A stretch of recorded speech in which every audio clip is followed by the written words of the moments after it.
Nii, täna on meil saade inglise keeles. Ja siis meil on olemas ka kaassaatejuht Sass, kes varasemates saadetes on ikka läbi astunud.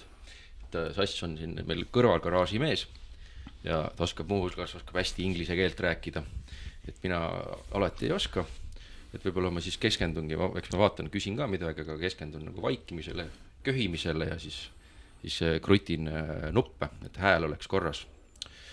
Aga seekordne külaline, ühesõnaga seekordse külalisega me Sassiga kohtusime ka siin meil garaaži lähedal üks pizzakoht ja selles pizzakohas ja siis vaatasime, et külaline teeb mingid täiesti uskumatult häid pizzasid, täiesti imelisi pizzasid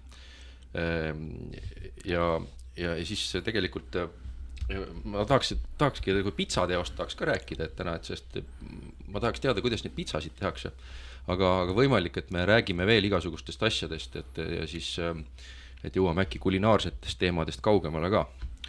Vot, aga ma ei tea, paneme siis saate käima.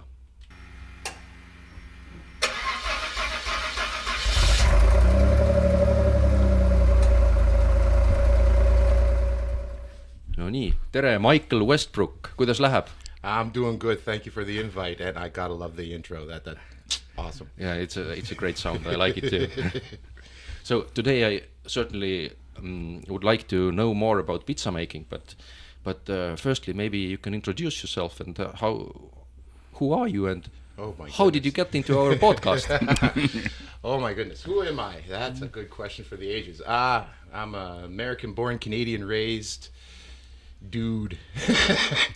How I got here into this podcast, well, you guys came downstairs, had some decent food, excellent, above par, decent food.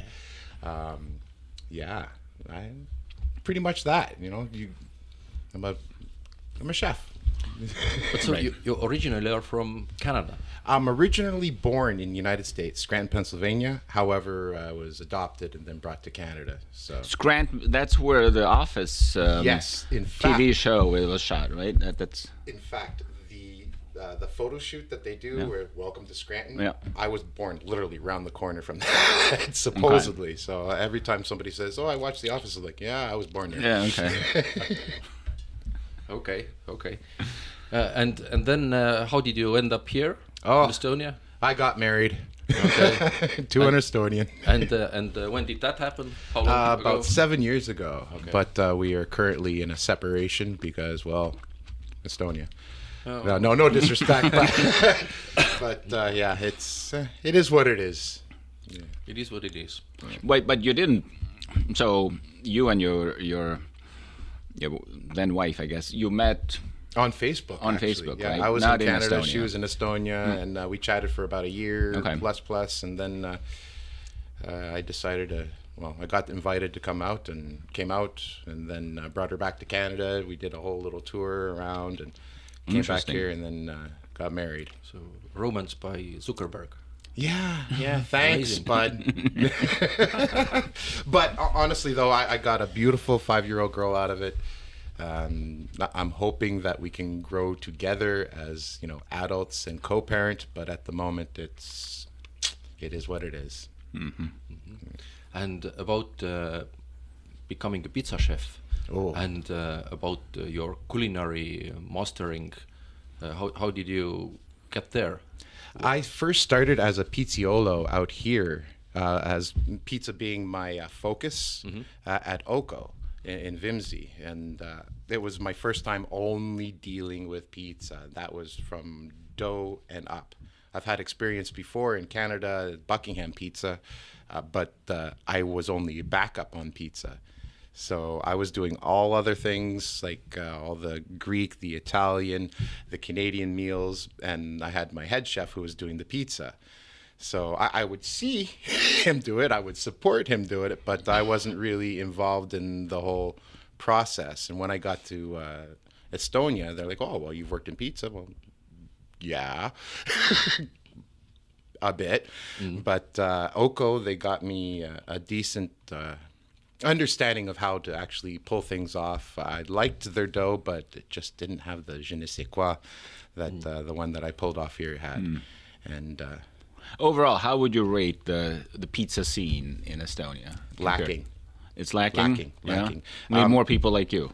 Yeah. Well, more expats I see that taste the food. They're like, this reminds me of home. And the ones that are from Estonia that try the food, they're like, ooh, this is really good. This is different. Yeah. And I mean, no disrespect to Petri Pizza, but I believe they set the bar so to what they could. But, well, I'm here to raise the bar. I think Petri Pizza is actually quite old. It was your first pizza. Some 30 years ago, and I think they even didn't know what the pizza is back then. But they just put some dough and some shit on top of it. They were limited, I believe, to the spices and I guess their experience, right? And no matter where you go in Italy, they have a different style, right? Even to the pinza to pizza, there's a whole different methodology behind it. And I think they also had this issue that they wanted to kind of grow a lot, and they were the first sort of known local pizza brand, and then they started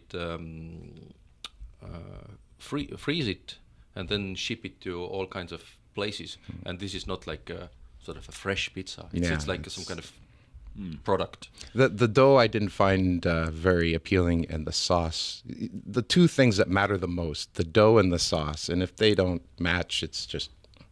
All right. So speaking of pizza and dough and sauce, you know how...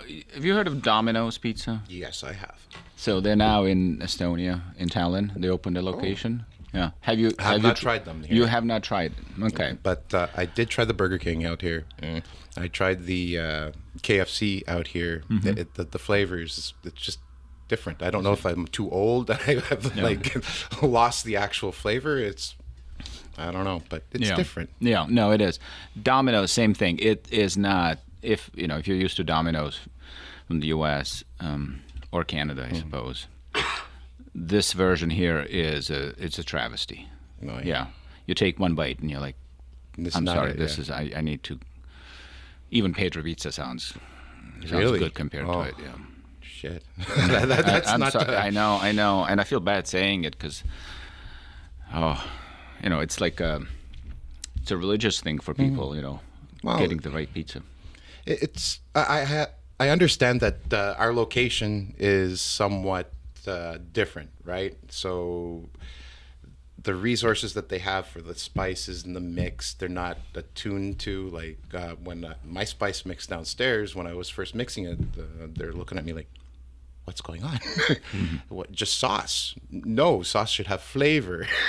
It should have a salty, a sweet. It should have a contrast. When you bite into it, you should enjoy the bite, right? Not just like try to get it down your gullet. The contrast is actually a good word, I think. It's kind of, I had the idea of silky, and there has to be, I don't know if it's correct, but I'm trying to explain somehow that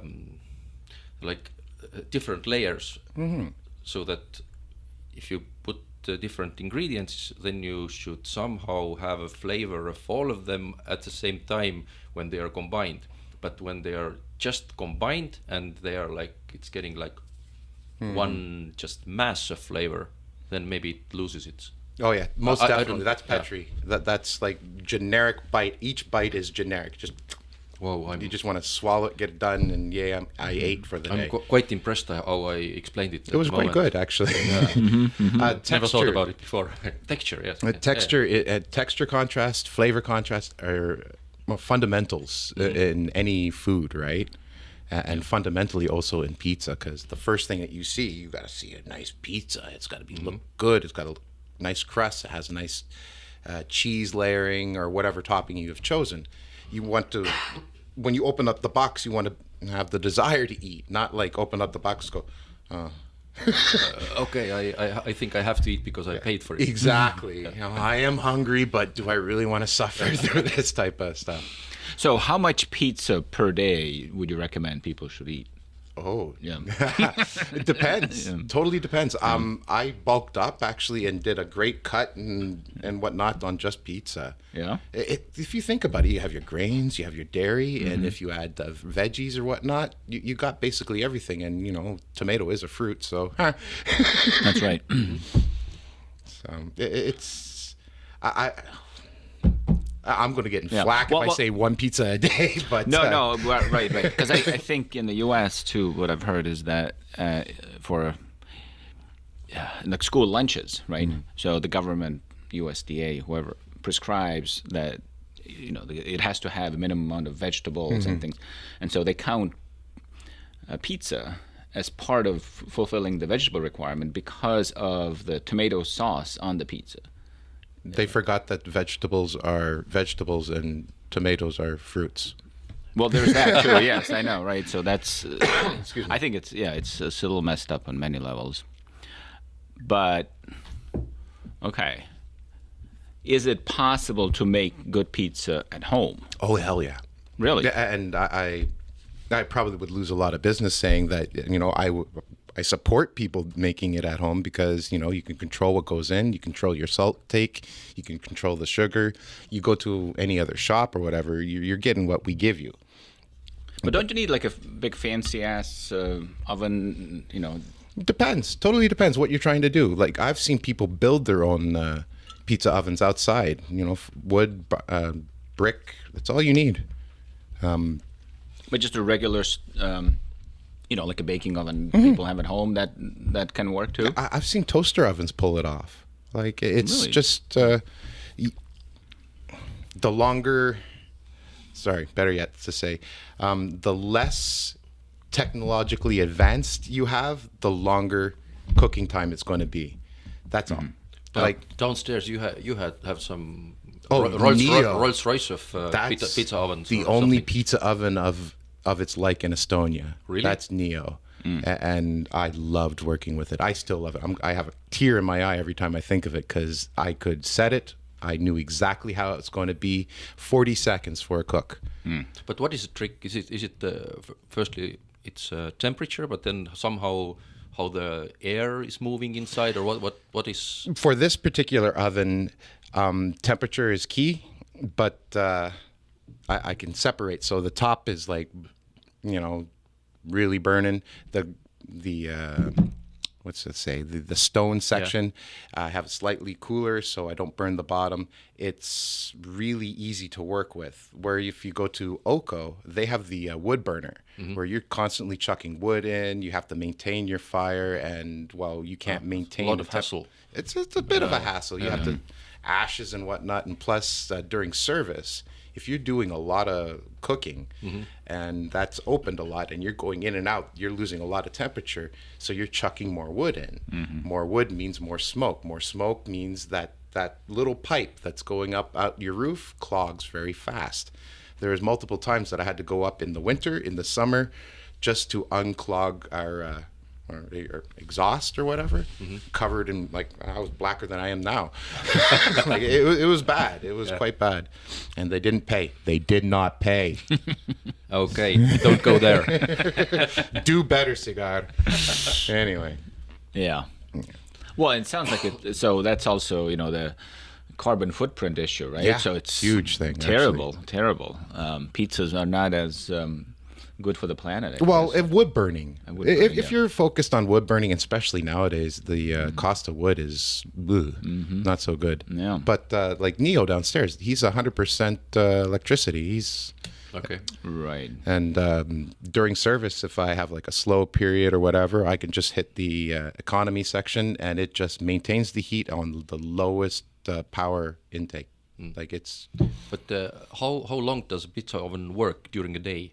So you switch it on at what time, and then how many pizzas does it make when it's a kind of a busy day, for example? Busy day for a busy pizza place. A busy day for a pizza place, it's open for me, like say for Solo Mio. Yeah.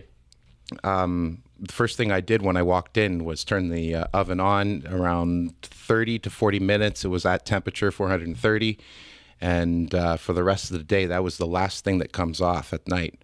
In fact, I think I got a few times somebody coming down at the last minute. But the oven is still hot, so I can run it. Yeah. But, yeah, Solo Mio. So that's the place you're talking about. And you guys are not open right now, right? No, at the moment, no, I do not see it reopening again.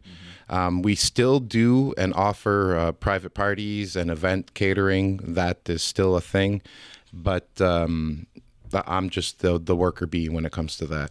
So is the restaurant business, it's a tough business anywhere, It's right? But incredibly tough. especially now in Estonia. Right? Yeah, there's a lot of places that are opening, a lot of new places that have just opened months ago, and they're still they're in the red for a bit. I was asked a few days ago by the event guy that I have to do for tomorrow, why don't I open something of myself out here? It's like, I don't want to shoot myself in the foot. You know, I have the ability now that I can go anywhere in Estonia and work. All right, I can do private parties, I can do short-term events, do short-term contracts, and keep building my my reputation, my name. Weren't you going to do like a pizza truck and drive around the I country? would love to do that. Okay. I would love to do that. That would be fun.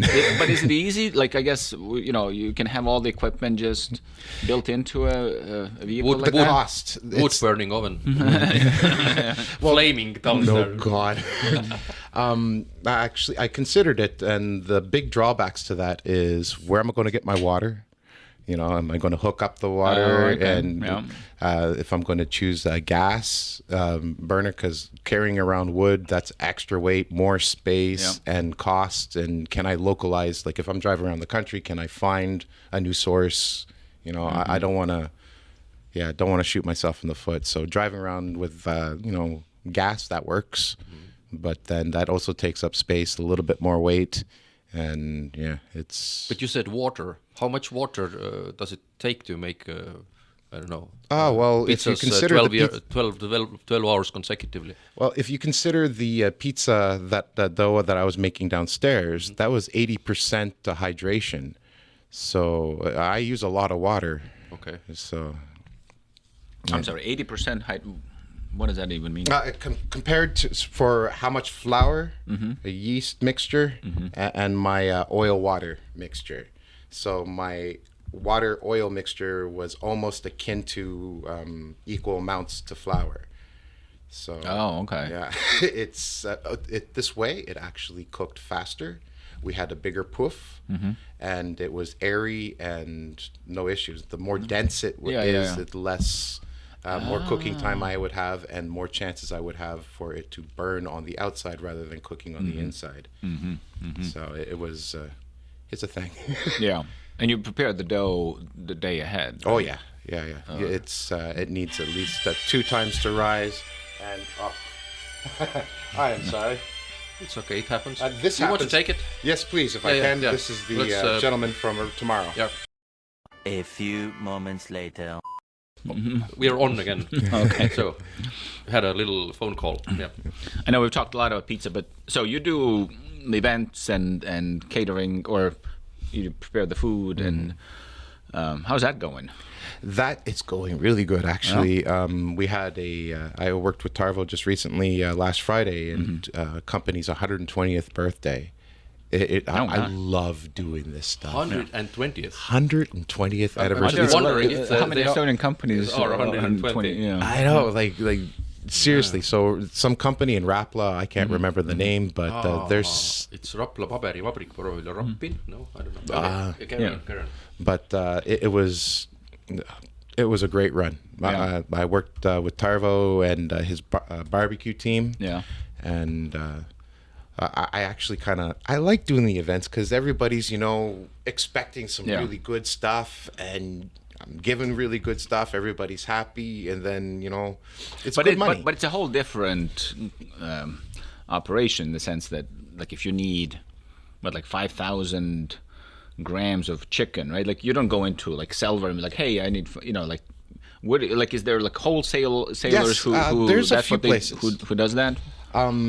For this particular situation, because I was called in at the last minute, I had to actually ask different other people that I know that are working in restaurants just to have the stuff that I need delivered to them through their contact, and I pay them directly, so I get a little bit of a discount, but I just can't walk into any place without paying some sort of membership fee or having something. But having the connections that I've worked in other restaurants, this is just as easy.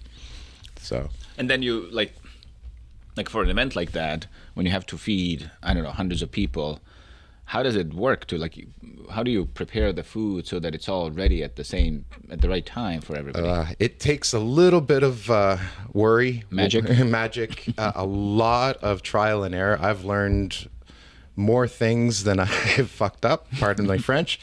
But yeah, you learn from your mess ups, right? Yeah. But for this particular event, the new menu is 2 meals. So you have like this little chicken croquette with some cheese on the inside. I'm going to top it off with some rucola and some cherry tomatoes, make it look good and appealing. And the other one that involves the chicken is like a chicken sandwich. I haven't decided whether or not it's going to be flatbread, wrap, or ciabatta. It depends on what prices I can get by tomorrow. The sweets. I have a brownie with, I call it crack sauce because they drank my sauce the last time I made it. Yeah. I had to make it twice at that run, and it's not the easiest of sauces to make, and clarified butter and all this fun stuff. But the other bits are from Tarvo's section. You remember those chips that, these little wavy, light, airy lentil chips? I think I do. Yeah. I remember, yeah. So I bought a whole bag of that.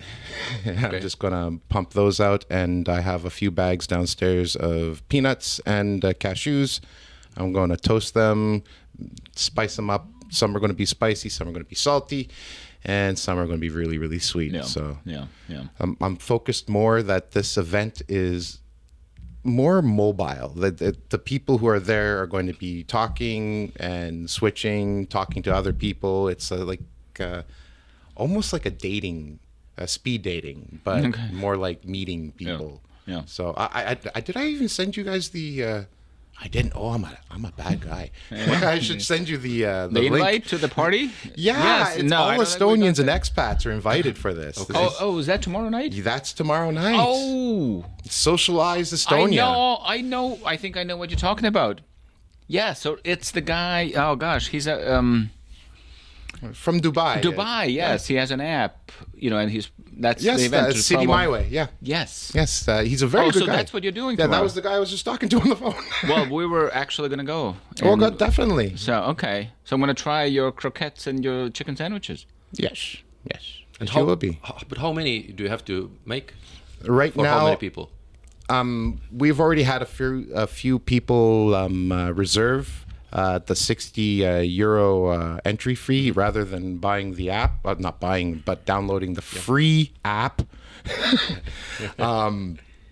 So I'm geared right now to servicing them, making sure that they have enough. So we have around 60 to 100 people already reserved. So I'm gearing towards that. Okay.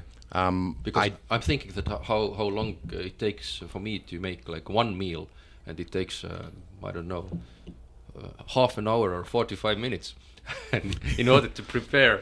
Well, that's 60. that's the beauty about this menu, at least that I've selected. What that, tricks do you have? How does it work? The bar stuff, it's just meant specifically to keep people eating and then drinking. Communicating, it's portable, it's fine. The sandwiches and sustenance, again, it's the croquette. You can walk around, no issue. Sandwich, no issue. The bar stuff, I'll be making here today or tomorrow morning, depends on my rum intake. The sandwich, that's going to be, it's defrost the chicken, add some sauce, pan, heat it up, throw it on a bun, here you go. Okay. So it's going to be very... So it takes some practicing. It takes understanding your ingredients and your menu, and a lot of planning ahead of the time. So the last 72 hours, I located staff. I talked to basically all my connections out here, see what they could do to help me or support, where I could get some equipment. Tarvo from Solo Mio, he's really supported me on this. I have full access to our kitchen, so that's really sweet. It's nice to have a full professional kitchen. Yeah. And I don't have to do this at home. You hear people say that, they have a special ingredient or secret ingredient, right? Oh. Do you have a secret ingredient? Yes, Yeah? I do. Is it love? No, it's dedication and perseverance and a okay. little bit of depression. But not sweat, right? No, not sweat. No. I try to watch the salt outtake. No, you've tried the sauce, my oil. That I will be incorporating that into the spicy chicken tomorrow. Okay. I'm gonna try that. I'm gonna love that. And I believe I'm feeling a little bit, loose and goosey, so I may put it on also some of the chips as well. Because Why not, right? Why not? Let's have a party. Right. Yeah. Winter is over. Sky is blue. Let's just throw all caution to the wind. Yeah, well, get them drinking, get them happy, get them drinking, keep them in the party or the event. That's the focus right now. Yeah. So.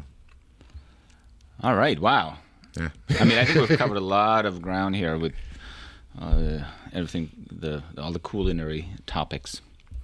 But how did you even get started? Like in terms of, what do you wake up one day and be like, this is what I want to do in life? Oh, shoot. Oh, okay. After, as you can see, I'm fairly scarred up.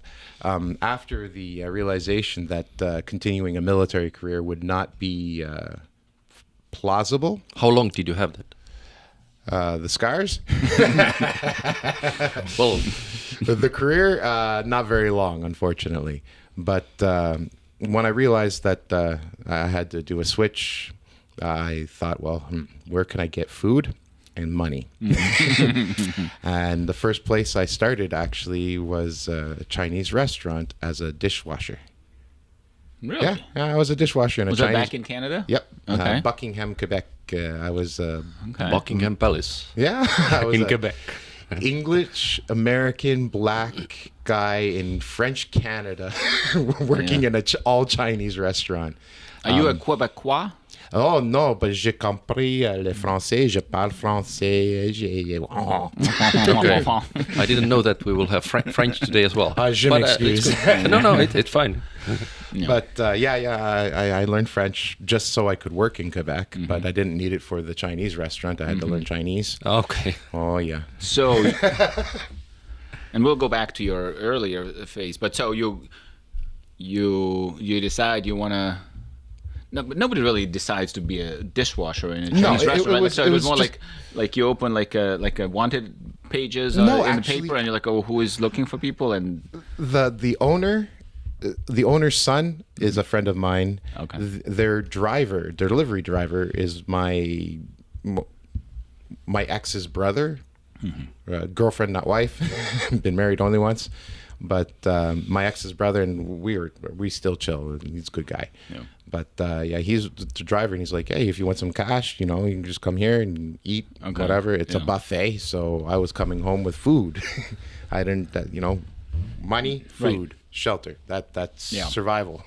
No, and that's actually reminds me, because back when I was in college, there was a summer that I had a roommate who was from Israel, and so I went and I spent, I don't know, it was like 2 months in Israel, but without any money or anything. So first thing you do, you get a job, and you do get a job in a restaurant because for the same reasons, right? It's fairly flexible. They don't really ask about, work permits and things like that. But also, you're close to food, right? You're not going to starve. So you have got your basic needs covered. And those are fun times. Yeah. All right, so you Chinese restaurant, and then from there you just kind of... Well, they weren't really good at making Canadian dishes, and there was a lot of requests for, club sandwiches, burgers and stuff. They can do Chinese food blindfolded, but when it came to the other stuff, they had no clue. So can you do this? Yeah. And that's basically how it started. But you knew it from just from making it myself. From your mom yeah. My mom did do some catering in Canada. Ah, then you have it in your blood. Oh, I'm adopted. Okay. Oh, okay. But my mom totally would appreciate what you just said. Yeah. But no, she did a lot of catering. On the farm, we sold a lot of our own grown products, and she made cheeses, she made bread, everything scratch. So that I learned from seeing, I learned from tasting, and I got to apply everything just from the Chinese. Yeah. And while working at the Chinese, the Buckingham Pizza, which is like right around the corner, they were like looking for a chef, and they're like, "Hey, we'll pay you a little bit more." Oh, really? Okay. So yeah, that's how it went. And then I just became sort of a mercenary when it came to being a chef. So Okay. with the Chinese place, I was doing their dishes, their Canadian, Italian, Italian dishes, and then in the morning, I was working at this one place that was only doing breakfasts. So the two places in the same day it's a bit much. Do you know how to make the poutine? Oh, of course, my You do? friend. Yeah? Oh, j'aime les poutines. Oh yeah. What even is that? Like I've had it, but like what is it made out of the sauce? Depends. Totally Yeah. depends. I prefer the white sauce Yeah. because it's more flexible and it looks pretty with the cheese curd and whatnot. But the white sauce, just chicken broth and. I feel left out here. What is that? Poutine. Oh, you I have no idea. I made it Yeah, for yeah, Dyna yeah. Trace Well, I know- just a little bit ago. Keeduvorst and kartulid. That's it. And ei, see on mustleib. see on selle Quebeci on traditsiooniline siuke kaste, mida pannakse friikartulite peale. Okay. Oh. Ja see on nagu noh, nad ongi nagu selle Okay. Then it's a sauce. Yeah, picture the best thing to happen to potatoes on a plate. Okay. And that's poutine. Okay. It's really good. Is it? Does anybody in Tallinn make it? Not to my knowledge. I have seen somebody loaded fries was an offer. I was Yeah. going through both. And I'm like, oh, okay, that's close, but Well, not so yeah, much. right. I think people, they load them up with all kinds of like, I don't know, beef and No, I think I saw cabbage and whatnot on it, and like little fancy ketchup. That could be an interesting idea. Okay. Take some, I don't know, mulgikapsad, Yes. put it on French fries. What's mullikapsad? It's the Estonian cabbage dish with barley and meat. Okay, yeah. Yeah. That would work actually. Yeah. Yeah. It goes with cheese. Anything that goes with cheese, Putin can do. Now you made a pizza that was like a hamburger pizza, basically. yes. I mean, it's everything, and then there's fries on it too, or No. The hamburger pizza was basically a deconstructed hamburger in pizza format. yeah. So you have the pizza dough, which acts as your bun. You have your red sauce, which acts as your ketchup or whatever, and then you have your hakliha out here, ground beef, but obviously mixed with certain spices to make it burger flavor, and then it's a little bit of onion because what's a burger without an onion? Topped off with some iceberg lettuce and of course the house sauce, which was our own creation. Hoorah! And it people. I admit, people when they first looked at it, they're like, hamburger pizza, what? But it became one of our best sellers downstairs.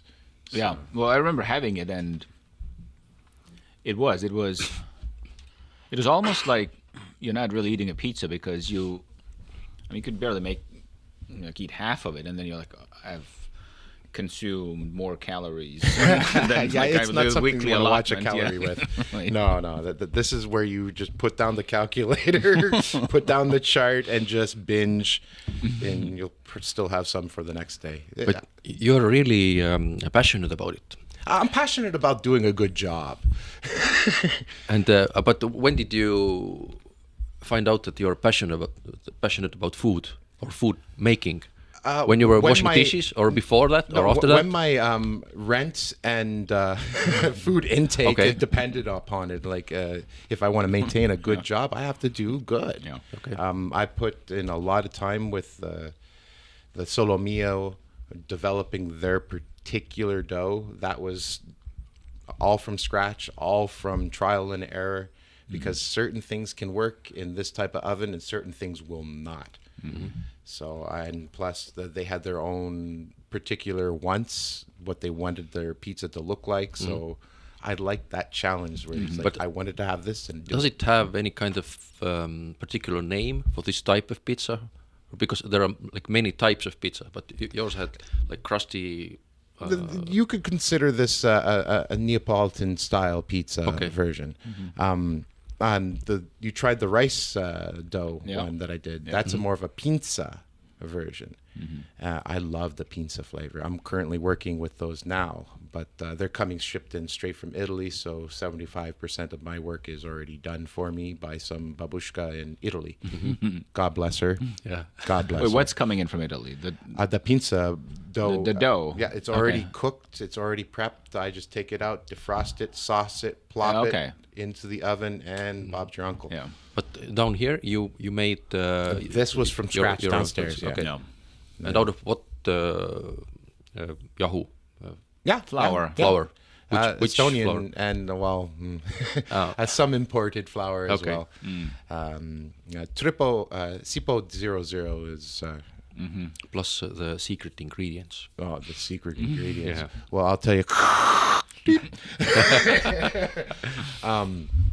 No, it's the secret was actually for our dough was that it was manageable and had less what we would put in, say, Oko. They were, we have to have a little bit of this, a little bit of that, a little bit of that, and it's a mess. It was too much. Just keep it simple, keep it flavorful, keep it functional. So, flour, salt, sugar, oil, water. Yeah, Yeast. functional. Functional is a good word also. Yeah. Because I think that all kinds of food, when I want to consume it, then it has to be also functionally served.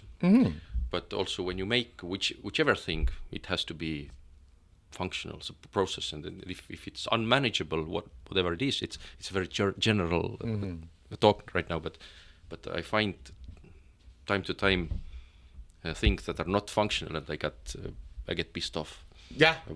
Me too. I want, if I have something like, if you noticed, we had the focaccia.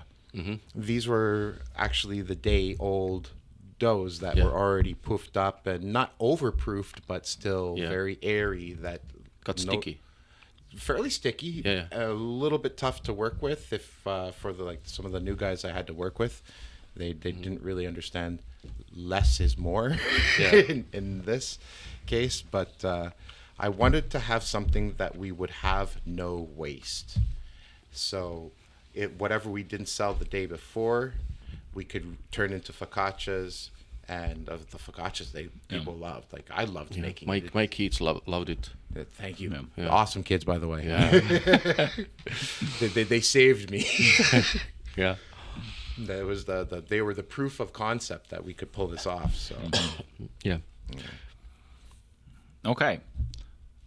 You seem to be the leader of the conversation. I mean, like, this is completely sort of unscripted, so we are just taking it where the discussion goes. But you've been in Estonia 7 years, right? 7 years. And I don't know if you know, but Estonians are obsessed about knowing, what do like other people think about Estonia, especially like foreigners. So what do you think about Estonia? Well, do you want the answer that will keep me a job? No. Actually, no, it's right. This is not. No. Honestly, truthfully, Estonians, I do truly love. Estonia, I love just because of the history of it. Like, I'm a medieval war buff. I love walking around and seeing, knights walked here. World War II was here. There's a lot of history here where in Canada, we had similar events and whatnot, but not to this, the extent of Estonia's history. And I find, come on, I'm walking around freaking castles. I see a castle when I wake up in the morning, come on, this is a boy's dream. And come on, Estonian women, Nordic goddesses. I thought I was like a sucker for the French accent, but I'm sorry, Frenchies.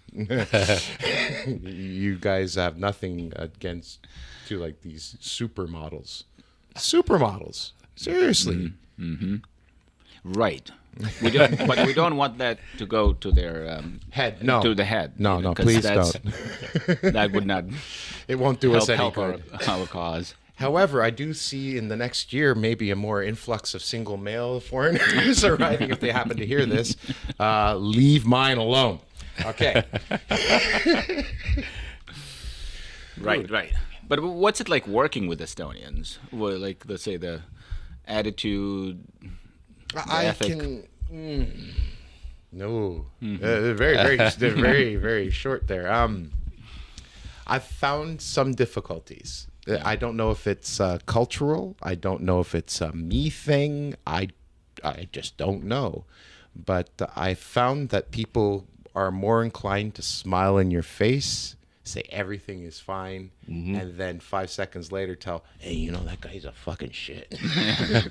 You know, you find out like a week later, and it's like, oh, really? Like, come on, guys. Should have told me in my face. Yeah, c'est ça, là. Yeah. which is interesting because Estonians kind of pride themselves on like being, straight and, telling it like it is, right? Which is not so much But the at case. the same time, there's this Finnish joke, and I think it applies to Estonian as well, that if a Finn goes to an elevator, then the other Finn is sort of like waiting so that this person could Push the button, go away, Oh. because they don't want to be in the same closed room to have a conversation. And I think maybe there is something here as well that you really don't want to kind of go into such conversations, and then it's like holding it inside, and then you have to let it out and then go to the other person. I don't know. Maybe it's that. Yeah. But yeah, okay. Right. But it's true, right? Like Estonians think. I think it is, Like yeah. honesty is like this kind of valued as a, socially too. Like, I don't know. Yeah, like like it is valued, but I don't know if it's like practiced but every an time. Estonian would rather It's sort like- of tell you off, like to your face, than like this, like or at least they always talk about how like in the U.S., the culture of like the keep smiling and how are you, and nobody really cares, and so it's so superficial, and no, like we only talk about Estonians only talk about like how things actually are, right? Like, and if you ask me how are you, then you get this long, deep discussion about everything that's happening in your life. At least that's kind of like what you hear. But it's interesting to hear that in practice it may not be quite like that. Well, another thing, like coming from like after my separation, trying to like enter the world as a single-ish male. Estonia has more women than men, and yet you approach a girl out here. Good luck for you, sir. Because it's difficult. You can't really just say hi. How you doing? I love your outfit. Oh, smile, and then they walk away. That guy was weird. Why did he compliment me? Like, what am I supposed to say? You're ugly. Let's go on a date. Like, like I don't know. Yeah. I do hear that too, that expats have a hard time kind of breaking into the Estonian social circles, like it just, and I think there's cultural, historical reasons why Estonians try to sort of, they're very wary of foreigners. Well, it's understandable. They haven't had a really good experience with foreigners. Right, and so it's hard. And there's a whole world of expats that lives in Estonia, and they almost have like a parallel kind of a society going on where the two don't mix all that much. I've considered it similar to French Canada and Canada. French Canada would be the Estonians because it's the small province, right? And the rest of Canada in this analogy is, well, us expats, right? Like I see more and more every day, more expat or foreigner delivery bulk drivers. I see just drivers themselves. There's more of us working now, like you guys in the IT sector. Like kind of made a bad comment a while ago. You guys are becoming a minority in your own country, and that didn't go over well with the Estonian I was speaking to, my ex. Well, we were No, talking. but it's true. It's the reality. Yes, right. Like we were talking about the interest into this event tomorrow, and she's like, "Well, I don't think this will work in Estonia." I'm like, "It's not necessarily geared for Estonians. It's geared for expats and Estonians to mingle, yes, but right now we're focused on, well, flavor, taste, getting people to speak. Because honestly, as an expat, if you don't have expat friends, you have a very lonely life out here. You're right. Yeah, no, that's what I hear too. There is just a comment. There is the Facebook group Expats in Estonia, and there is 22,000 members. Yeah. Yeah. Here. Yeah. Well, I'm also a member, but although I'm not an expat, but I'm just. No, I haven't joined it yet. But if you think of that, that's 22,000, right? And what the population of natural Estonians is 1.5 million, right? But I think that maybe like 3,000 is maybe Estonians too. I don't know. Yeah, true. Like give or take. But yeah, still, it's a big number. Yeah. So like it's, I would love to see Estonia be a little bit more like Canada, where they're more open, more friendly. I don't get pulled over for smiling, which did happen. This is not a joke. I did get pulled over for smiling and laughing, walking with a buddy of mine. It was great. It was awful. Here? Yeah, here in Vimsi. Okay. Yeah, walking down the street. The backstory is that he was talking about his mom's new breast implants. Right, he had just gotten off the phone with her. He put the phone in the pocket. He was saying, she just got her breast implants. And no. I'm like, okay, we're giggling.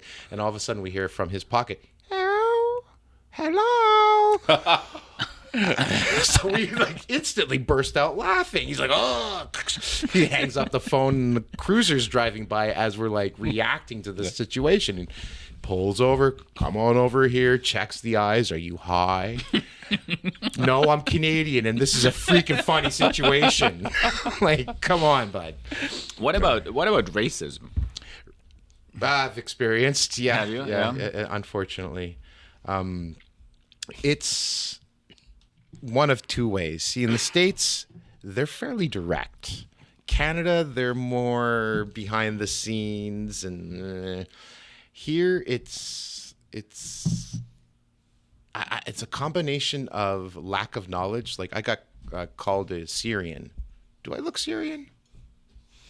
I don't think I look Syrian. I don't know. It's the I don't know many Syrians either. So but there's I think the color is a bit to this shade. Possibly, but I don't know. Possibly, but I don't know actually any Syrians. But is being called a Syrian, is that racist? Or? No. But are you from Syria? No. You're from Syria. No, ma'am. I'm from Canada. You're from Syria. That's okay, ma'am. Please chill out. This is what I'm doing at the landscaping out here. Okay. It's not so easy. I've had people look at me and go, why are you here? Right. There was one gentleman who came to Carlos's Pizzeria. He was an American fellow. He was with his little wrestling team, about 10 kids and a backup coach. And I'm like, I know this accent. Where are you from? Oh, I'm from Pennsylvania. Aha! And he's like, and we started chit-chatting, and he's like, oh, well, how'd you get out here? Right. I'm like, well, he's like, well, I thought you were from, running away from something. I'm like, called Crime Stoppers or something, because like, who would volunteer to come out here? Yeah. I'm like, well, have you seen the women? Have you seen them? Because damn. Right. No, and then I think there's, certainly for people from Syria and places like that, there is a lot of appeal in being here. But so your story, though, okay, I think we've covered your food passions, but you mentioned before then you were you were associated with the military. Somehow, right? Yes. Somehow. Okay. In Canada. In Canada? Canada, Yeah. yeah. Okay.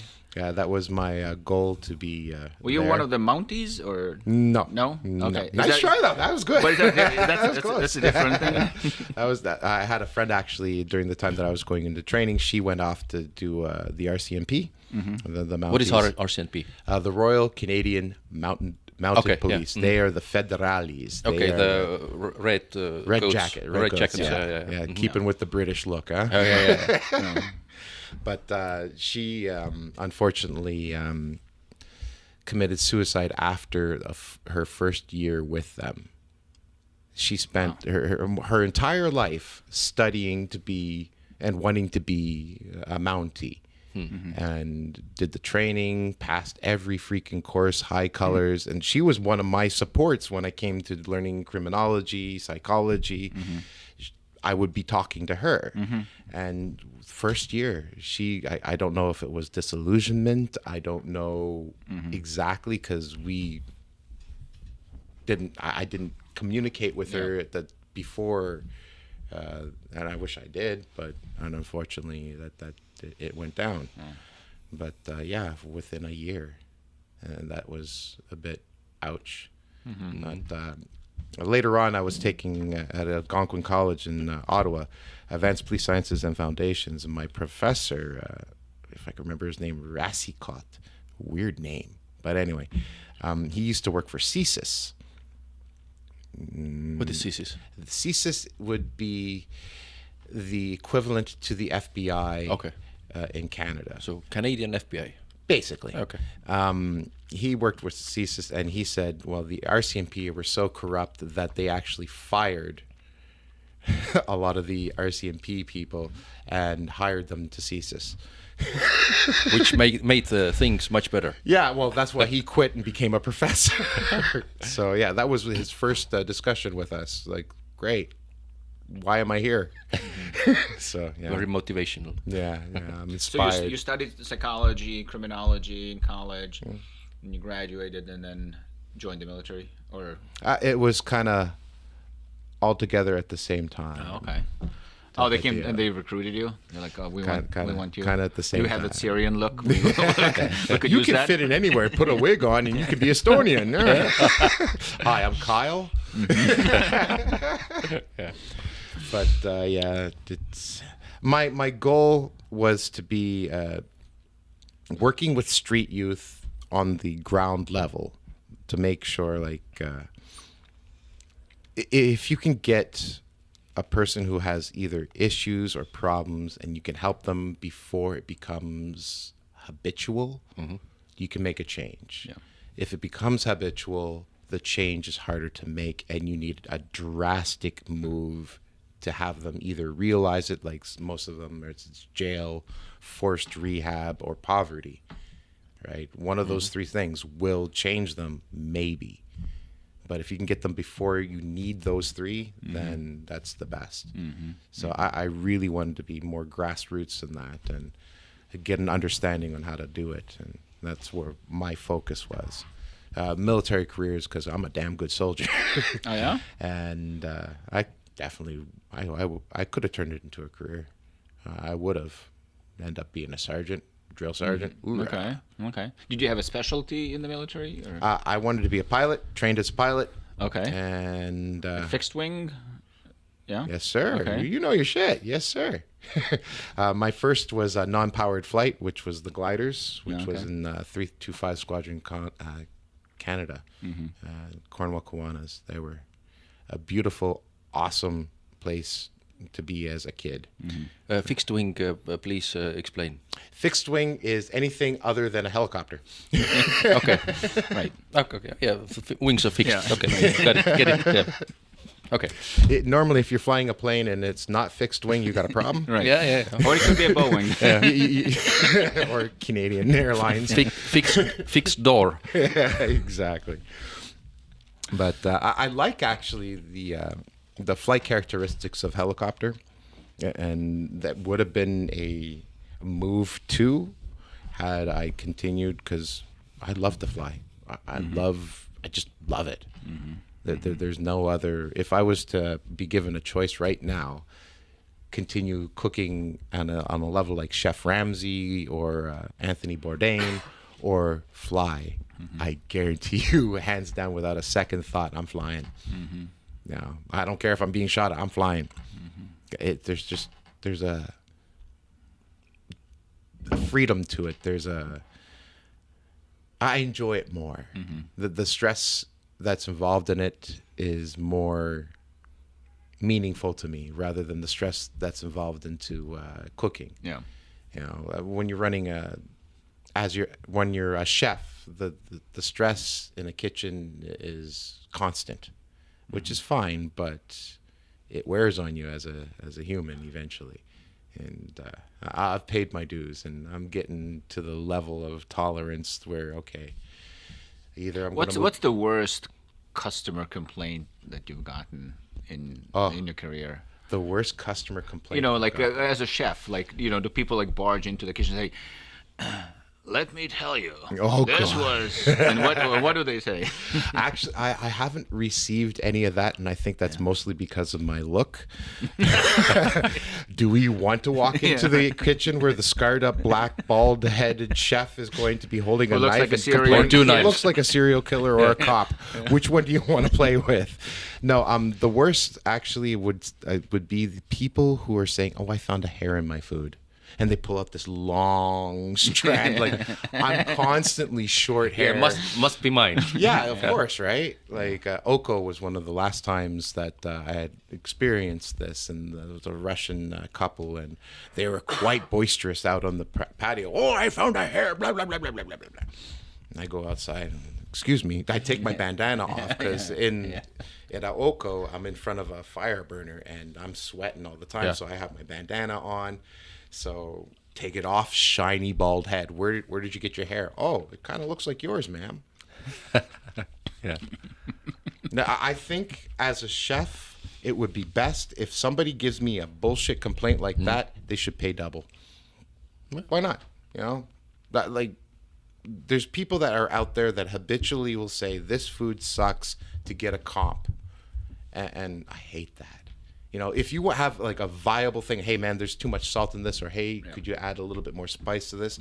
"Oh, I like this, but could it be more creamier?" That stuff I can work with, right? And I'm more inclined to actually listen to that type of stuff. Yeah. But if they're coming up at me with some BS like, "Oh, well, you know, my pizza had too much crust," like how do I even respond to that? Well, it's this kind of pizza, man.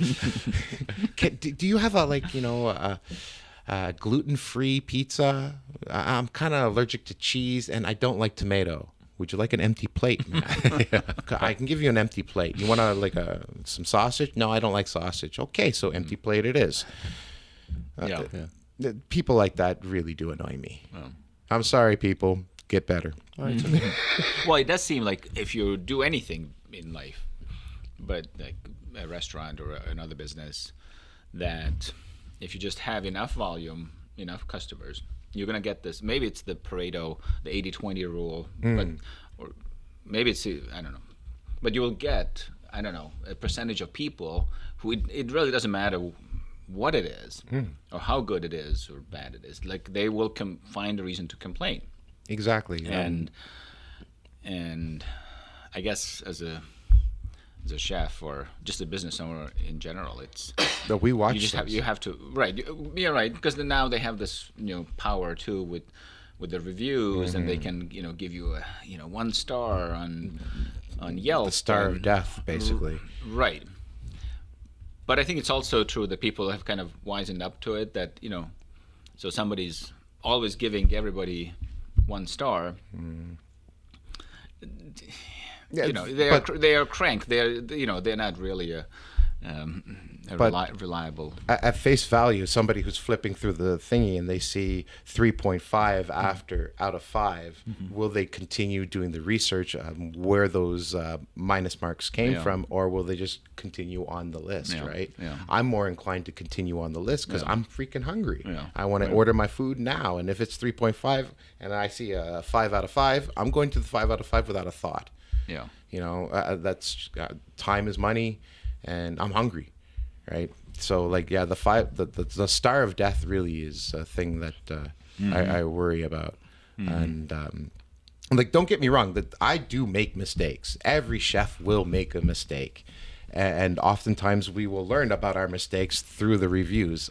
Sometimes these wonderful people will call us directly and say, "Hey, dude, you forgot the croutons in my Caesar salad. Oh shit, sorry. I will take care of it the next time. Would you like something else? We'll comp this. I can work with that." But bullshit reviews. My spicy, like the arrabbiata pasta that we would serve downstairs. It's spicy. It's meant to be spicy. Oh, it's spicy. It's meant to be spicy, ma'am. The salt is too salty. The one bad review that we got downstairs. Oh, it was fishy. It's frutti da mare. It's fish. It's everything up fruit of the sea. What would you like it to taste like? Cardboard. Like what do you want me to do? Like scrape your palate? Like I can't help you. But yeah, it can be fun. It can be extremely stressful. But at the end of the day, any success that I've pulled off is empowering. I can go to bed going, shit, I can't believe I made it through today. You know, and I feel good about it. Yeah. You know, it keeps me going to the next day, and also not being in poverty. That also is a good incentive. It's always good to not to be in poverty. Yeah, work is good. Yeah, I have actually one break? One more question, because about this flying, I have this theory. I like driving a car, and I have this theory that people like this sensation of movement, which is quicker than they are able to do themselves with their own kind of body, and this is why people like riding horses, and also driving cars, driving motorcycles, because it gives you some kind of some kind of sensation of movement that surpasses your physics. Yeah. I could add to that. Psychologically, I believe in a lot of those cases, those people have something that's behind them in here that they need to move forward to get away from. In a lot of cases, I'm like that. Yeah. You know, I move fast at work because I got shit at home. I got shit outside. I want to keep moving. And when take the fixed wing flight, glider flight, once the drag this is an extra kind of layer, or you're moving like in all directions, and this is, I don't know. Once the pull plane goes away, you pull the cord and you're free. All you hear is wind. You feel the movement. You can feel the altitude change. You hit a thermal. It's like a to the plane, like oh yeah. You circle that, you get up high, and then more. It's peace. Yeah. You put some power to it, throttle. Like, come on, man. It's how can you not love it? I'm afraid to get a motorcycle, actually, because I probably would end up in a wreck just because I like that speed. Don't get it. Yeah. End up in Iraq. Why would you go to Iraq? No, but I was thinking, because you're right. I think these impressions, and even I think it starts in the early childhood, because every time like this spring weather comes around, it's like flashbacks to being, I don't know, 5, 6, whenever, when you learn to ride the bike, right? And it's just that sensation of like, for the first time in your life as a kid, you're moving much faster than you ever have, and it was always springtime, like when you kind of are able to ride the bike again. And I don't know if you guys have that, but like, it's just even now, all these years later, this time of the year, and I'm walking the streets, and I'm like, I have these, memories or flashbacks of just being like a kid, and what it felt like and what it smelled like, and just being able to freedom. It's more not more, but I think it's the freedom, it's the control of like your direction, your personal direction. You are moving to wherever you choose. Yeah. You control yourself. I want to go see Sally. Boom, I'm going to see Sally. Who's Sally? I'm just using Sally. Okay. There is no Sally. She doesn't sound Estonian, so maybe your crush. I can agree that between Bolt and that Tools, I prefer Tool because they're faster and cheaper, and they give you money back. Sponsor me, Tool. Yeah. But no, Bolt is slow, and they cut my speed, and it's not so fun. You mean the scooters? Right? In the scooters, yeah. I Yeah. scooted the entire winter with Tool because they kept themselves operating. Yeah. And I have to admit, scootering in the winter is stupid, but incredibly fun. If you can snowboard, you can scooter. How many times did you fall down? Do you want the honest answer? Yeah. I crashed into like maybe 2 parked cars, 1 moving car. And you remember that one time we had like not an ice storm, but it was everything was freaking ice. Yeah, I was heading straight. I hit the train tracks on Teleskivi area, Baltiama. Yeah. I swear to God, I'm going one direction, and all of a sudden I'm facing the opposite where I just was, and I'm still going the direction that I was. That was not fun, and yet fun. It didn't stop me. I went on the scooter the next day. But, yeah. But you're all healthy, so no problems. Relatively. It's a matter of perspective. My doctor would disagree. Okay. And I think my ex would too, but her opinion doesn't matter. A few moments later. Okay, and we are back from smoking, and I'm not smoking. I got a coffee, but then you have this event coming up that you're preparing for today and tomorrow. What is it? Well, it's for City My Way. It's the opening of, their debut of their app for Estonia, but the event is called Socialize, and it's more, it's directed to getting expats out and Estonians in. Okay. Like expats out to, mingle, and Estonians to actually meet us. Okay, but then Estonians are already there, or how does it work? Well, the Estonians, we need them to get out of their shell a little bit, and So I should come up and get out of my shell and then enjoy your good food. Yeah, it's meant to really socialize, get people to talking, get people connected. There'll be multiple different restaurants, different businesses that there's one library even that's wanted to be involved in this. I don't know how to incorporate a library into City My Way or My Menu apps, but the very fact that an Estonian-based interest is out there, interested in this, is really good. But this, what app is it? City My Way. City My Way. What does it do?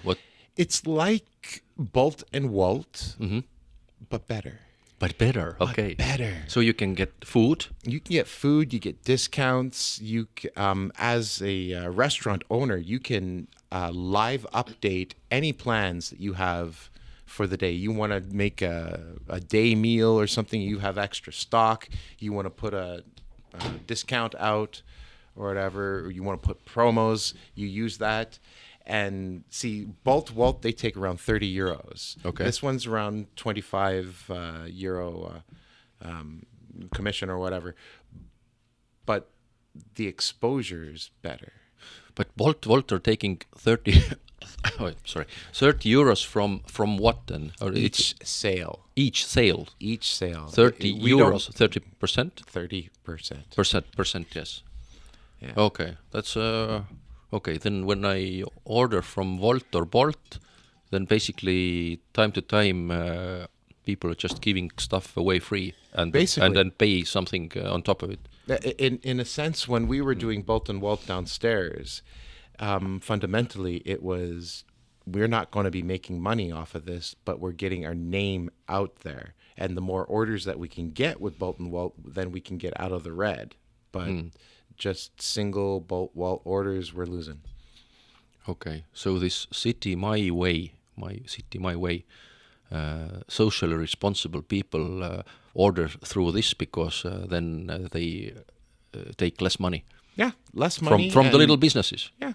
Home-based businesses. Home-based too. businesses. The Estonians, they're taking, a lot of Estonian businesses have gone under because, interest, right? Yeah. Or lack of marketing or advertising. This does it all. So I checked out the app. I think it's actually pretty good. So tomorrow at what time is it? It's 1800 to 2 o'clock in the morning. Okay. 1800. 6 o'clock. Okay, yeah. 1800 in Kultuurikatel. Yeah. But unfortunately, I think that this program will not be on air yet at that time because I have to edit. Oh, that's okay. That's okay. But anyway, we have talked about it. Yeah, that's good. Yeah. I can get my free beer for not mentioning it anyway, right, Abby? This Abi guy, he's very interesting in the... I met him just randomly.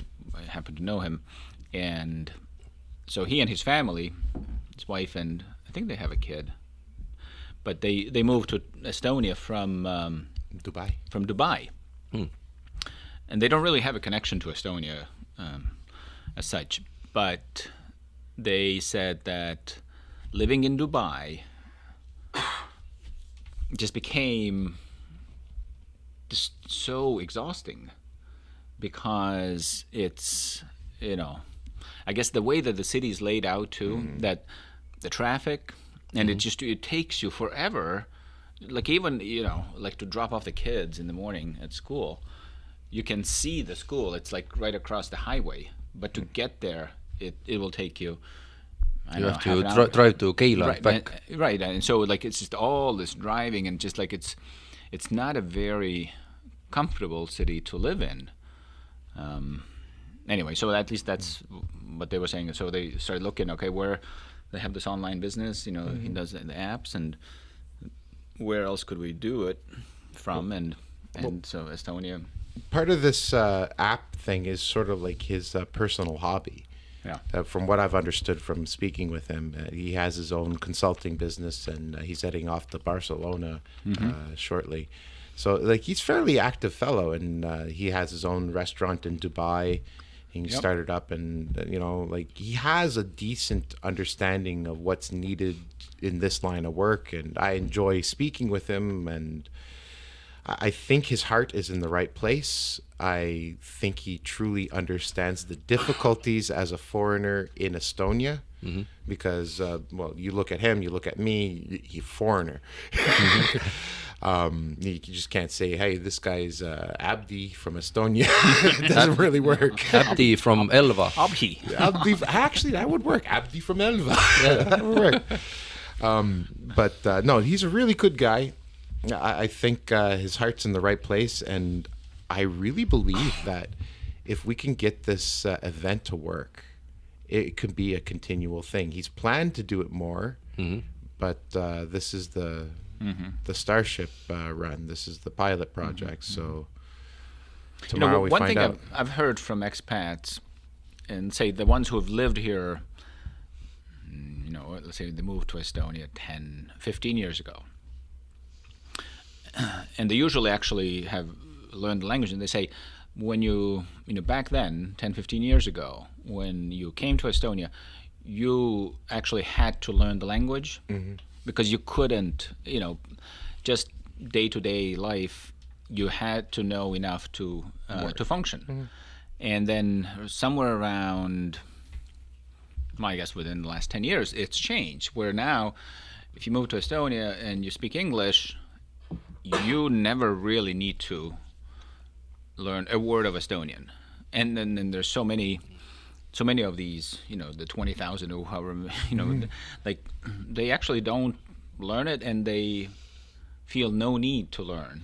Well, also for a lot of the expats is they don't have the time. 'Cause specifically for my experience is I was 12, 14 hours working in kitchen. My God, there's no memory retention after 14 hours. You're a sponge of shite, right? But you still say tere ja... Oh yeah, And I know the stuff. Like, and you understand also when we're speaking Estonian, or... I understand more than I'm capable of speaking, Okay. but I can't say that for the rest of the expat nation. Well, but this is pretty rich, though, coming from somebody from Quebec. Because I remember going to Quebec City, okay, downtown, going to a restaurant, sitting down with, kids and everybody, and everything is fine except there's no silverware, right? And so the waiter comes over and he says hello in English and everything, and realizing how sensitive they are about people speaking English and not French there, we said, okay, could we get some silverware, okay, to a waiter in Quebec.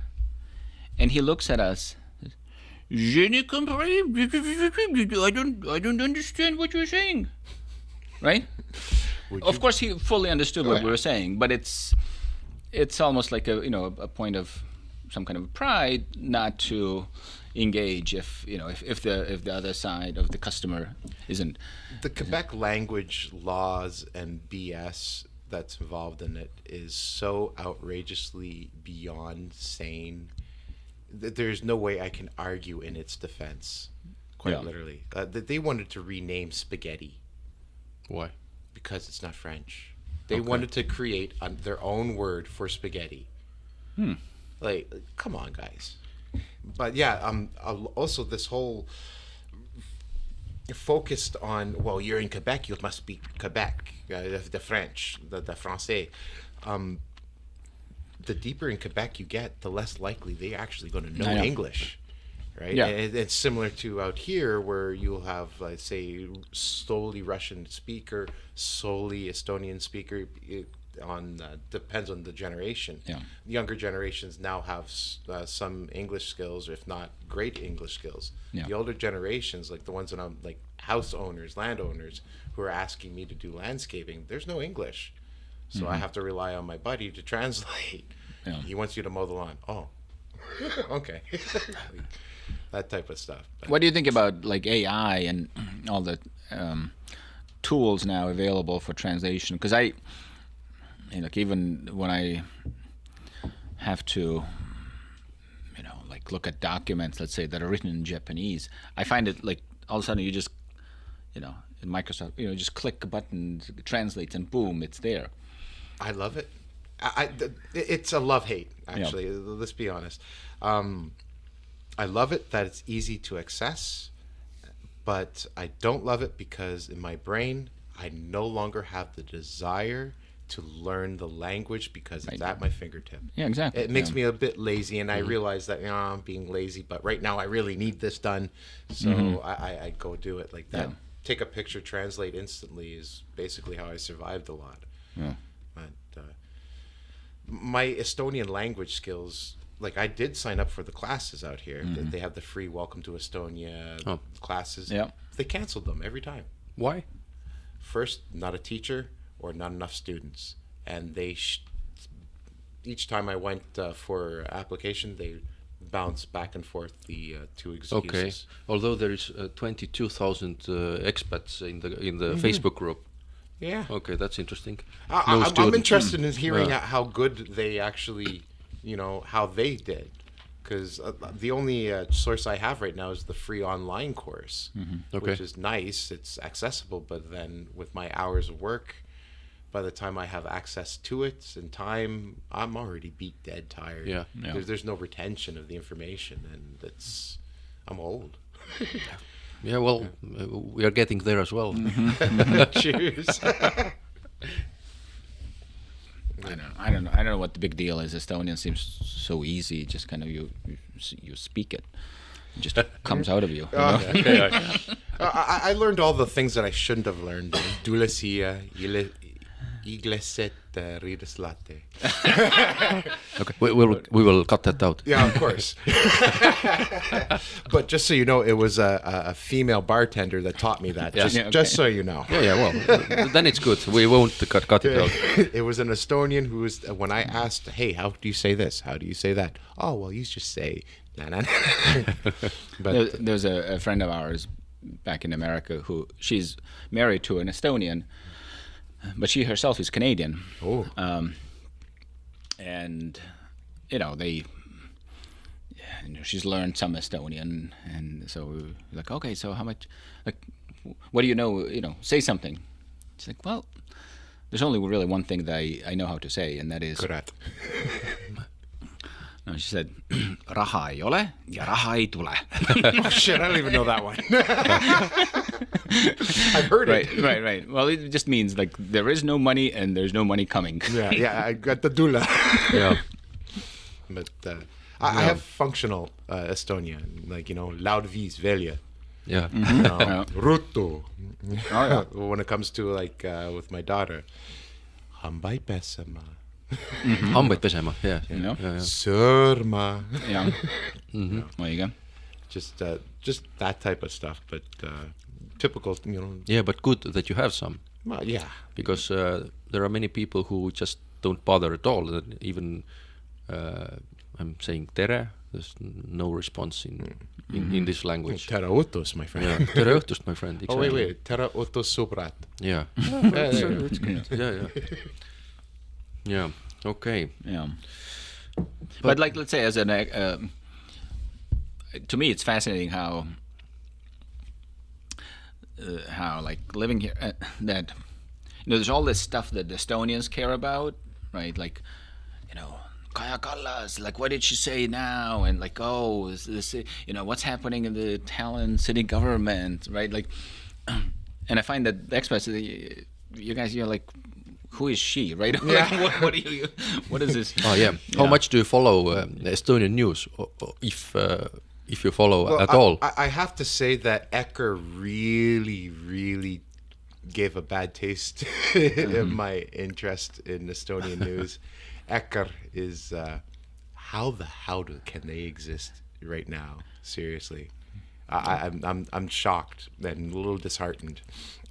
But I follow your military news. Okay. Military movements and this whole bilateral agreement, security agreement with Ukraine that they just kind of hush kind of pushing through at the moment. It's like, what the fuck? What is Ukraine going to do for Estonia? You guys, if Estonia signs, it's my opinion, if Estonia signs a bilateral security agreement with Ukraine, by what's the word I'm looking for? Default. Yeah. By default, you are automatically in a war with Russia. Bringing also, because you're a NATO member, you attack Russia, NATO's attacking Russia, and then you're making basically the same, you're enforcing Putin's statement against us. And that, I'm like, come on. Yeah, but I think the other countries, I think the US has signed it, the UK, Germany. Well, everybody's supporting Estonia's bilateral agreement, but right. Yeah. No, I'm just saying Estonia isn't the only one, not the only NATO member who is signing an agreement like that.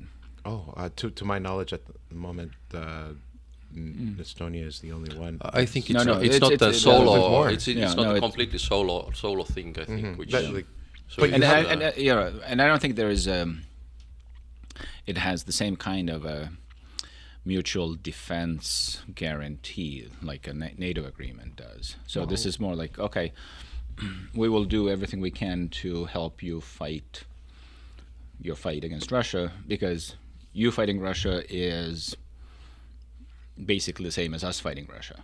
Because if for Estonians, it is like an existential issue in the sense that if Russia wins in Ukraine, we're next. there's no right. Yeah. But the thing is by us, if Estonian us add ourselves to the name, then to that conflict at that level, we might as well from Narva start heading towards Moscow and St. Petersburg, because quite seriously, they will consider this an act of war and aggression. But I think that they will consider that whichever way they like. Yes. So it's like whatever we do, they go according to their plan. Then the case is if they have some kind of story behind it or not. Yeah. But yesterday I was actually came here and then I met a guy. He was like an older guy. I found out that he's 84 and he was walking really slowly, and he kind of he was having problems with stepping down from pavement, and then I went and started talking with him, and anyway he had some health issues, but then he said that, yeah, I remember 1944, it was 9th of March, and I was at my grandparents' house, which was outside from Tallinn, but I could see Tallinn, and then the bombardment came, and then he saw those Russian. yeah, Then. and this is the Tallinn bombing in 1944, and he said that it was good that I was at my grandparents' house. Actually, I don't want to talk about it more. But he was like 84 years old guy, and he somehow started speaking about the 1944 bombardment, and this was just one sort of occasion, and I think somebody has counted that there has been 42 times troops coming from the east to cause mayhem in our territory or where we're currently living. So that's why it's a very existential threat for us. And there are still people alive who remember all those bombardments. And then when we look at what is going on in Ukraine, this is like terrifying. Oh, I totally agree. Yeah. Like anybody who does not look at the situation go, we are on the verge of either a world-changing event or world-ending, because Putin has now gotten another 6 years now because of Yeah. Now, I'm not going to be I ever visiting don't him think they anytime. really think of it in those terms. He's got as long as he wants to. Exactly, and somehow everybody's fine with that, and that just boggles my mind as well. We went into some very dark territory. Very dark territory. None of us are planning on visiting Moscow anytime soon, I suppose. But No, but I think there is, for the, again talking about the difference between the expat community and the natives. awesome. There's the way that Estonians, like, it's almost like a no-brainer. Like, well, of course, you have to do everything, and that's why, like, the amount of assistance, military assistance, and humanitarian assistance that is being provided to Ukraine right now is so significant, because, like, you feel like, no, it is. It's the fight in Ukraine. It's just a question of geography. It really is a fight for all the countries that are bordering Russia, right?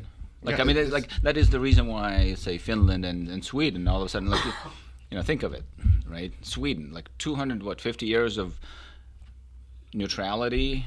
Like, oh, we don't get involved, and like, we want to be sort of, stay out of trouble. All of a sudden, all that is out the window, because no, you can't afford to have neutrality when the other side is hell bent on Conquest. Conquering you, right? Like it doesn't work. Right? So all in that sense, is this going to lead to World War III? Well, we're already in World War III. Nobody's declaring it. But that's it's like whatever the label you put to it. It's not like, in the name of avoiding World War III, let's all just kind of like come to a peace agreement and prolong the inevitable, and let things happen. Like chips fall where they may. Right? Like, no, people. The countries next to Russia, they don't want chips to fall where they may, right? Like, because they're the ones that are going to bear the brunt Right, of I it, think- right? Especially Exactly, us yeah, in this yeah, corner yeah, where we yeah. are, right? And but yes. the discourse in the U.S. too, and I think some of the Western other countries too, is it's all like it's at a level that seems to completely sort of overlook that no, there's actual countries, actual people living in this neighborhood, right, that are facing this kind of existential threat, right? Like, you can choose to say, oh, it's none of my business. But eventually it will affect them. And maybe it's even okay to say, look, the U.S. is gonna just worry about itself, and the rest of the world can go to hell. Fine, right? But you can't say that it doesn't matter to the people who are facing this threat, right? Like, you can't say that, oh, this is, why don't you just come to some kind of a resolution? No. Like, it's like arguing with somebody, Arguing with an ex? well, or I was gonna say, like, somebody holds a gun to your head and like, what is the way out? Like, oh, no, you're just gonna do whatever they say and have their way with it. I like the American perspective on how to deal with terrorists. We do not negotiate. Right. If you're going to use fear against us, try. Have a great day. There's unsupervised Canadians on your side of the border. Have a great day, buddy. Because don't. This fight that we have right now with the Ukraine and everybody else on this side facing the other guy is going to happen. There's no way that mindset on the other side of Narva is going to ever change until it's changed. And it's not going to change voluntarily. It's not going to change by self. It's going to be changed by outside influence. And this, pardon the usage, pussyfooting around the actual getting the job done is just prolonging the pain of generations. Yeah, it is really sad.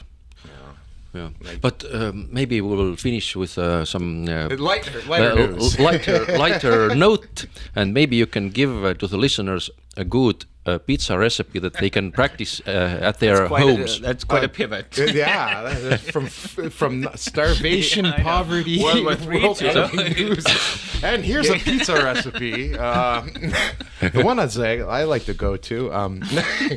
Honestly, depends. Yeah.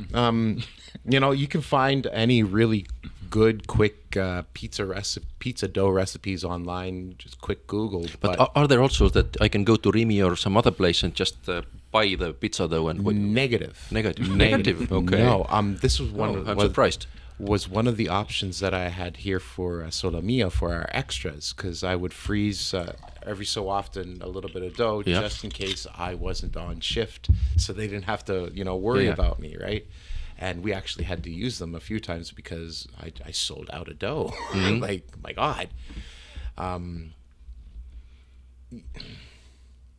Some of the best recipes. You don't have to give up. I don't want to give up my stuff here. But maybe some general one. Can you? Hold on. I you know what? I can help you. Hold on. For all the listeners, I do have one go-to. Hold on here. We'll get right here. Go to the saved. Here you go. If you like good flavor in your pizza dough, then hold on. Let's see this. New York Times has a very good recipe lists and stuff like that. And I as a chef, I actually go check and like, all right, that's a good idea. Maybe this adaptation or this added or this taken out will make a better dish out here. If you look at any recipe and say, this is a picture, but I want to take out this slot, you're a chef. You're making it your own, right? So research, find something, but your dough's got to be good. Okay. Or nobody's gonna love you. But if people want you to cater them or make pizzas for them, then how can they reach you? Oh, that's a good number. They can reach me either through Solo Mio, because that would be pretty much where I would be pushing out their pizzas and stuff. Privately, well, they're going to have to walk me up on the street or something like that, because at the moment I'm fairly booked for a month or two. Okay. I'm always open-minded for helping out, and I've kind of wanted to move into the consulting area of this work, because I've reached head chef. And I'm not capable of owning my own restaurant at the moment, so consulting is the next avenue, right? And private chef is, I wouldn't mind being on a yacht with Mr. Musk. Okay. Oh yeah. He smokes.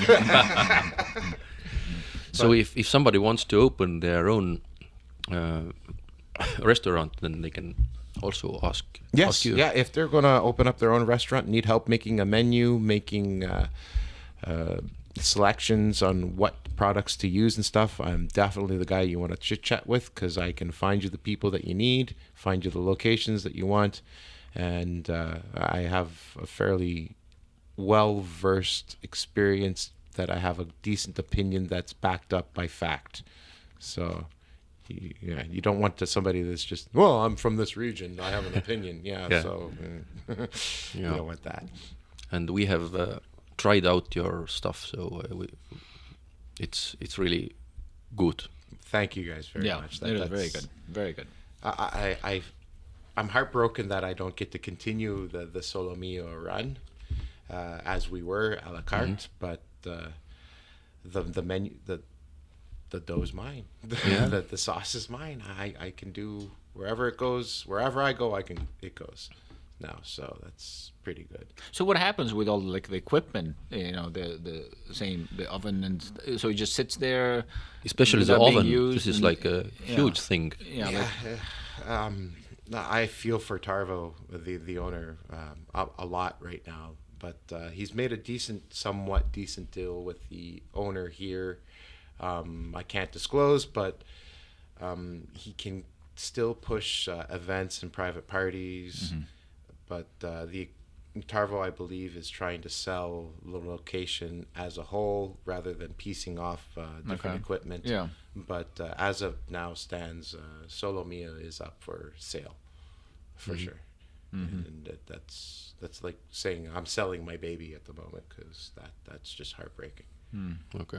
You know, I don't know I guess you guys did see the place as it was slowly building up, right? Yeah. You know, like I was there before the pizza oven, so I was like,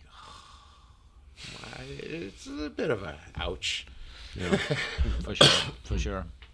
But do you see yourself staying in Estonia for the foreseeable future? Or? Foreseeable future, yes. Yeah. My daughter's 5 years old, and there's a nut bar across the border that seems to be hell-bent on destroying the world. That's right. Yeah. So with that in mind, I don't want to be too far away from my daughter. And, well, the way I look at it, if nut bar next door tries to do something stupid, you have a NATO member, you have an American Canadian.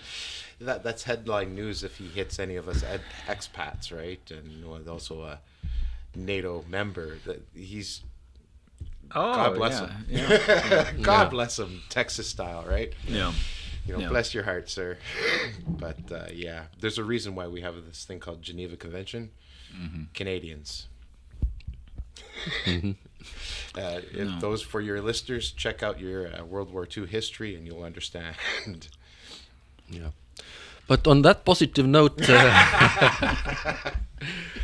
thank you for coming. Thank you for the invite. And maybe you'll come back one time. Yeah. Well, I hope if I'm invited, I'll definitely show up. I can just knock on the door and say, hey, come let me in. And maybe we'll see tomorrow at the event. Most definitely. I will be there if I don't get hit by a car on the way out. No, hopefully not. Okay. But if you guys are interested in making some food right now, I'm starting for tomorrow. We can move downstairs. Okay. We'll do the whole film. Huh?